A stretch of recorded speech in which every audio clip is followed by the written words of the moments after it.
ராமராமா, March மாதம் 23ஆம் தேதி திங்கட்கிழமை சோமவாசரக விஸ்வாவசு வருஷம் பங்குனி மாதம் 9ஆம் தேதி பஞ்சமி திதி நட்சத்திரம் கிருத்திகா நட்சத்திரம் யோகா விஷ்கம்ப யோகா பவகரணம் ராகுகாலம் காலை 7:30 மணி முதல் 9 மணி வரை யமகண்டம் காலை 10:30 மணி முதல் 12 மணி வரை.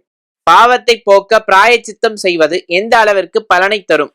அதாவது ஒரு பாபம் பண்ணினா அந்த பாபத்தை போக்கடிச்சுக்கிறதுக்கு பல மார்க்கங்கள் இருக்கு. அந்த பாபத்தினுடைய பலனை அனுபவிச்சு நாம் அந்த பாபத்தை போக்கடிச்சுக்கலாம். பாபத்தினுடைய பலன் துக்கம் அப்படின்னா துக்கம்தான் பாபத்தினுடைய பலன், அதுல ஒன்றும் சம்சயமே கிடையாது. ஆனா எந்த பாபத்துக்கு எந்த துக்கம்னு நம்மளுக்கு தெரியாது. அது இந்த ஜென்மால வருமா அடுத்த ஜென்மால வருமானு தெரியாது. இந்த பாபம் பண்ணினா இந்த துக்கம் வரும் அப்படின்னு சாஸ்திரம் சொல்லும். உனக்கு பெரிய ரோகம் வந்திருக்கு அப்படின்னா, சுகர் வருது அப்படின்னா எந்த பாபத்தினால இது வருது, பிபி வருது அப்படின்னா எந்த பாபம் பண்ணதுனால இப்ப வருது, தோல் வியாதி வருது எந்த பாபம் பண்ணினா இந்த வியாதி வரும்லாம் சொல்லும், சாஸ்திரம் சொல்லி கொடுக்கும். ஆனா எந்த ஜென்மால அந்த பாபம் நாம் பண்ணியிருக்கோம்னு எப்படி தெரியும்?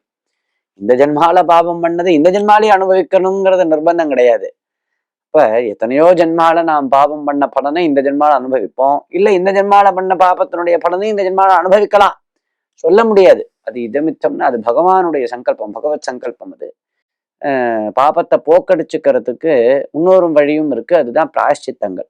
இந்த பாபம் நீ பண்ணியிருக்க அப்படின்னு தெரிஞ்சு கொடுத்தோம்னா உனக்கு இந்த பாபத்தை போக்கெடுக்கிறதுக்கு இந்த செயல்களை பண்ணு அப்படின்னு சாஸ்திரம் சொல்றது. ஆனா வெறும பாபத்தை பண்ணிட்டு திமிரா தெனாவட்டா பிராயஷ்சித்தம் பண்ணா பாபம் போகாது. வாஸ்தவிகமா மனசால வருந்தணும்.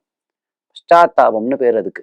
பஷ்டாத் தாபகா, பிற்பாடு வருத்தப்படுறதுக்கு தான் பஷ்டாத்தாபம்னு பேரு. இப்படி ஒரு செயலை பண்ண வேண்டிய சூழ்நிலை ஏற்பட்டுருத்தே, எனக்கு கோபத்துல பண்ணிவிட்டேனே, ஆசையில இப்படி பண்ணிவிட்டேனே, தவறு பண்ணிவிட்டேனேன்னு தன்னை தானே வருத்திக்கணும். இப்படி வருத்தப்படணும். வருத்தப்பட்டு எப்படியாவது இந்த பாபத்திலிருந்து நாம் விலகணுமே, பிராயஷ்சித்தம் தேடிக்கணுமே, இனிமேல் அதை பண்ணக்கூடாது அப்படின்னு அந்த ஒரு மனோநிலைமையில இருந்துண்டு அவன் இந்த பிராயஷ்சித்தத்தை அனுஷ்டிக்கணும். பல பிராயஷ்சித்தங்கள் சொல்லப்பட்டிருக்கு. அப்படி ஒரு நம்பிக்கையோடு இவன் பிராயஷ்சித்தத்தை பண்ணினான்னா கட்டாயம் அந்த பாபம் முழுமையாக தீரும். ராம்ராம்.